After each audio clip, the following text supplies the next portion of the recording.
তাকে স্পট করে ফেলেছে আরএলএক্স এখানে 2 থেকে আছে লাকি এন্ড স্ট্রং থেকে কিন্তু আমরা স্ট্রং একটা ফাইট দেখেছি অলরেডি। 3টি টার্মিনেশন পয়েন্ট তার কাছে আছে, বাট স্ট্রং নিজের গ্রেনেডে নিজে নক হয়ে গেল। পুষ্পাকে ফিনিশও করে দিয়েছে, মানে কোনো সুযোগটাই দেয়নি। ফার্ডি তাকেও কিন্তু এখানে নক করে দিল নুব।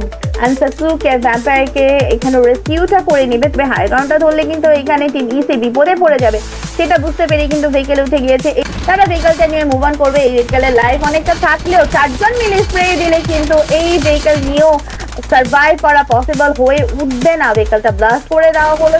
ডেঞ্জার, তারা ডেঞ্জারাস একটা সিচুয়েশন কিন্তু এখানে পড়ে গেল। তারা জোনের বাইরে থেকে ফাইটটা কন্টিনিউ করছে। সাসুকে পিক অ্যান্ড ফায়ার করার চেষ্টা করছিল টমকে, বাট টমকে এতটাই ড্যামেজ দিয়েছে যে টম জোনের বাইরে নক হয়ে গিয়েছে। And danger, Raj and Joker তারা জোনটা ধরার চেষ্টা করবে। এখন সাসুকে কি তাকে স্পট করতে পারবে নাকি? ও মাই গড, 2টা নক কিন্তু সাসুকের কাছে চলে এসেছে। দ্রুত হিলটা করতে হবে। জেন কিন্তু দেখলি, বাট সে হিলটা না করে পয়েন্ট পিক করার চেষ্টা করেছিল। This is not a good decision.